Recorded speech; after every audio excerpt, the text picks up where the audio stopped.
अनुराग ठाकुर, इनको आप बीजेपी नेता और बीसीसीआई के अध्यक्ष के तौर पर जानते हैं। आज हम इनकी एक और पहचान आपको बता रहे हैं। लेफ्टिनेंट अनुराग ठाकुर। देश सेवा के लिए 41 वर्ष के अनुराग ठाकुर ने टेरिटोरियल आर्मी ज्वाइन की है। 18 से 42 वर्ष के भारतीय नागरिकों को एक राह दिखाई है। देश सेवा शान से, शौक से। आज बीसीसीआई अध्यक्ष अनुराग ठाकुर टेरिटोरियल आर्मी में कमीशन्ड ऑफिसर हो गए हैं। अब अनुराग ठाकुर बीजेपी नेता, बीसीसीआई अध्यक्ष के साथ साथ होंगे सिख रेजिमेंट में lieutenant Anurag Thakur. Territorial army यानी प्रादेशिक सेना में शामिल होने को अनुराग ठाकुर ने गौरवशाली क्षण बताया।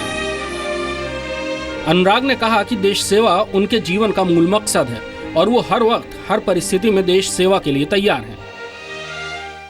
आज सेना में आया हूं और आज ये मन में संकल्प लेता हूं कि जब देश के ऊपर कोई मुसीबत आए तो केवल भाषण ना दूं बल्कि अपनी वर्दी पहनकर देश की सेवा करने के लिए अपने वीर सैनिकों के साथ खड़ा हूं। प्रादेशिक सेना में अनुराग ठाकुर का चयन एक लिखित एग्जाम और सर्विस सिलेक्शन बोर्ड का इंटरव्यू पास करने के बाद हुआ है।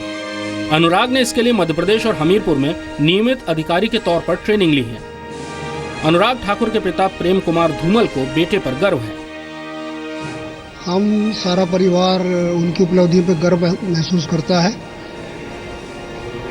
जहाँ तक हमें अपनी फैमिली हिस्ट्री पता है, लगातार फौज में ही हमारे पूर्वज रहे हैं।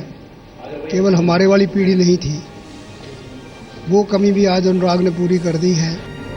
ऐसा ही गर्व आप पर आपके अपने भी महसूस कर सकते हैं। आप भी प्रादेशिक सेना में शामिल होकर सेना के अधिकारी बन सकते हैं। अनुराग ठाकुर पहले सेलिब्रिटी नहीं है जो टेरिटोरियल आर्मी में बतौर ऑफिसर शामिल हुए हैं। इससे पहले सचिन पायलट भी टेरिटोरियल आर्मी में बतौर ऑफिसर शामिल हो चुके हैं। क्रिकेटर कपिल देव, महेंद्र सिंह धोनी, निशानेबाज अभिनव बिंद्रा, पूर्व कैबिनेट मंत्री केपी सिंह देव, हरियाणा के पूर्व मुख्यमंत्री राव वीरेंद्र सिंह, मलयाली फिल्म स्टार मोहनलाल जैसी महत्वपूर्ण हस्तियां भी टेरिटोरियल आर्मी में शामिल हो चुकी हैं। आप भी शान से और शौक से प्रादेशिक सेना में शामिल होकर देश सेवा कर सकते हैं। सबसे पहले आपका ये जान लेना जरूरी है कि टेरिटोरियल आर्मी यानी प्रादेशिक सेना क्या है और इसमें एक आम आदमी की भर्ती कैसे होती है। टेरिटोरियल आर्मी भारत की नियमित सेना नहीं, सेकेंड लाइन ऑफ डिफेंस है। इसमें वो लोग शामिल होते हैं जो एक वर्ष में कुछ निश्चित समय के लिए सैन्य ट्रेनिंग लेते हैं ताकि उन्हें किसी भी इमरजेंसी के वक्त देश की सुरक्षा के लिए तैनात किया जा सके।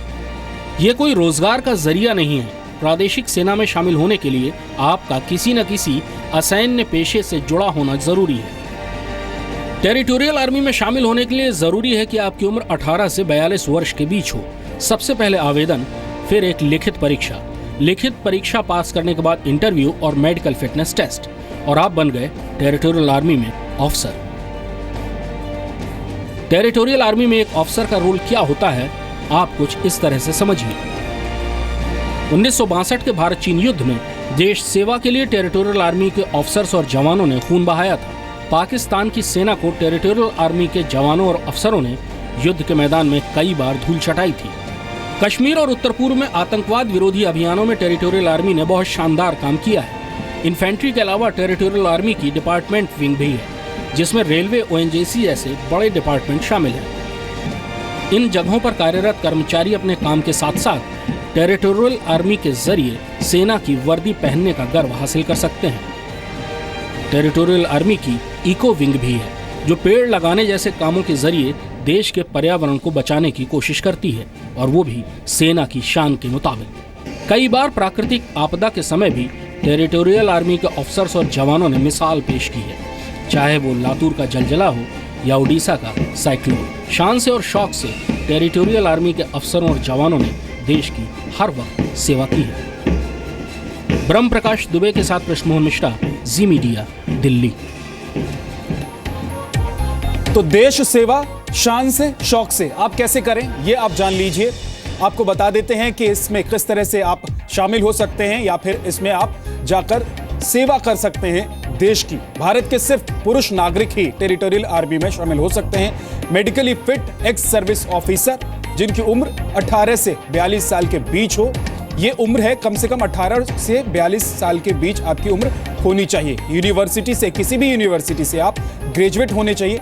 आपकी जीविका का खुद आप चलाने के लिए, जीविका चलाने के लिए कोई काम करते हो, सेना में नहीं, सेना से अलग होकर, आवेदन पत्र भरने के बाद लिखित परीक्षा आपको पास करनी पड़ेगी और उसके बाद आपका इंटरव्यू होगा और इसके बाद फाइनल सिलेक्शन के लिए आपको मेडिकल फिटनेस टेस्ट देना होता है और ये फिटनेस टेस्ट पास करने के बाद आप टेरिटोरियल आर्मी का हिस्सा हो सकते हैं, शामिल हो सकते हैं टेरिटोरियल आर्मी में। आगे बढ़ते हैं, अगली खबर आपको बताते हैं। आइस बकेट चैलेंज, 2 साल पहले ये चैलेंज कितना पॉपुलर हुआ इससे हम सभी वाकिफ हैं, लेकिन कम ही लोग इस चैलेंज की इंपॉर्टेंस यानी कि इसका जो महत्व है उसको समझ सके हैं।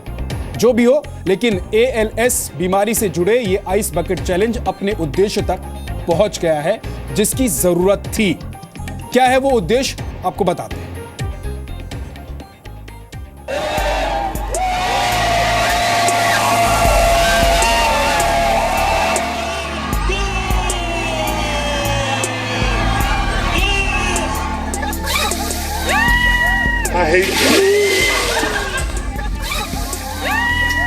आइस बकेट चैलेंज तो आपको याद ही होगा। 2 साल पहले ट्रेंड हुए इस आइस बकेट चैलेंज ने बड़े से बड़े सितारे को ठंडे ठंडे पानी में भीगने पर मजबूर कर दिया था, चाहे वो बिल गेट्स हो या फिर फेसबुक के फाउंडर मार्क ज़करबर्ग। लेकिन कुछ ही लोगों को इस आइस बकेट चैलेंज की असलियत के बारे में खबर होगी। साल 2014 में ट्रेंड हुआ आइस बकेट चैलेंज ALS को हमारी जिंदगी में ले आया, जिसके बारे में हमें और आपको जरा सी भी जानकारी नहीं थी।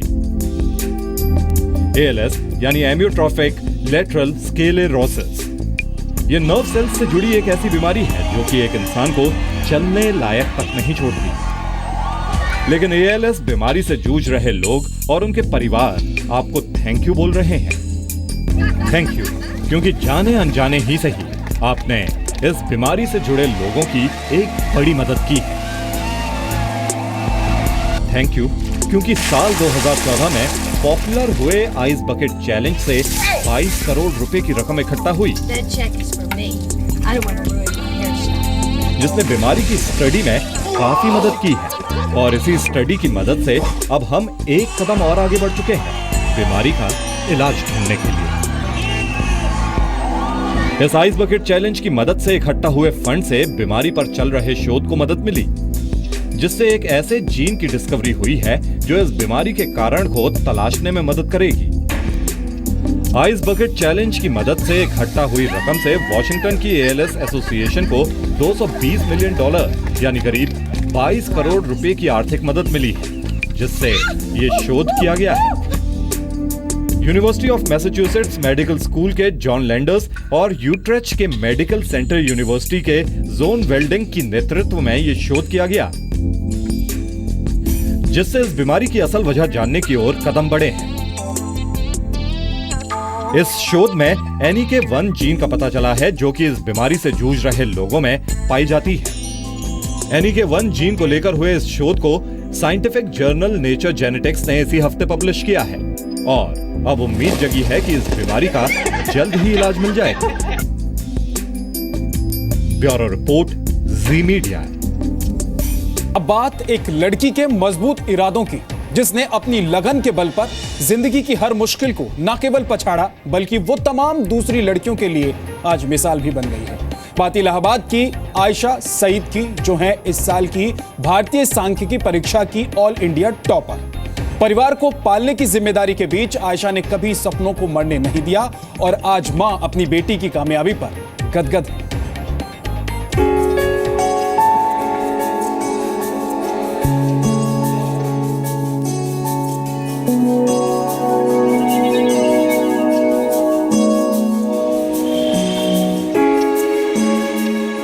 पूरा हुआ एक मां का सपना, बेटी बनी ISS टॉपर।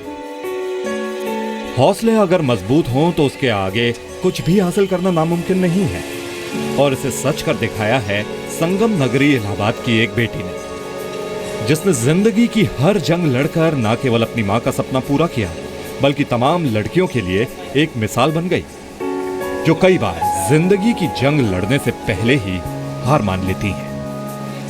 रोशनबाग इलाके में रहने वाली आयशा सईद ने संघ लोक सेवा आयोग की अखिल भारतीय सांख्यिकी परीक्षा में पूरे देश में पहला स्थान हासिल कर टॉप किया है। आयशा के लिए ये कामयाबी 2 मायनों में अहम हो जाती है। आयशा के लिए सबसे पहले ये कामयाबी इसलिए अहम है क्योंकि ये कामयाबी उसने पहले ही अटेम्प्ट में हासिल की है। लेकिन इससे भी बड़ी बात यह है कि आयशा ने ये कामयाबी जिस हालात में हासिल की है उसमें लोग स्कूल की पढ़ाई तक पूरी नहीं कर सकते हैं। बीएससी में मेरा गोल्ड मेडल था, एमएससी में भी हमने टॉप किया था तो हमें अवार्ड ऑफ एक्सीलेंस मिला था। उसके बाद थोड़ी सी इंटर्नशिप की थी आईएसआई चेन्नई से, इंडियन स्टैटिस्टिकल इंस्टीट्यूट। उसके बाद ये मेरा फर्स्ट अटैम्प्ट था आईएसएस का।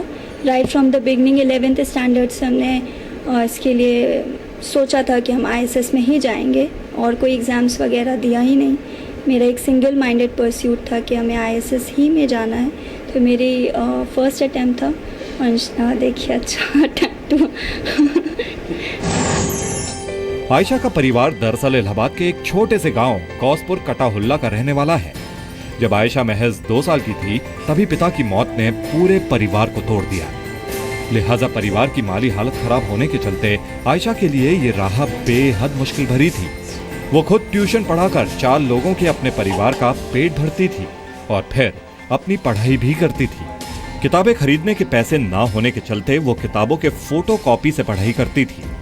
ट्यूशन के पैसे इकट्ठा कर उससे अपने एक भाई और बहन को भी पढ़ाया और खुद भी इलाहाबाद यूनिवर्सिटी से एमएससी में गोल्ड मेडल हासिल किया। आस पड़ोस की महिलाएं आयशा की मम्मी को अक्सर यही सलाह देती कि लड़की है, इसे इतना पढ़ाकर क्या करेंगे। लेकिन आयशा की अम्मी ने किसी की नहीं सुनी और अपनी बेटी की मेहनत पर भरोसा किया। मां के भरोसे और आयशा की मेहनत रंग लाई और उसने संघ लोक सेवा आयोग की अखिल भारतीय सांख्यिकी परीक्षा में पहले ही प्रयास में पूरे देश में पहला स्थान हासिल किया। तो ये बड़ी कामयाबी है मां के लिए भी।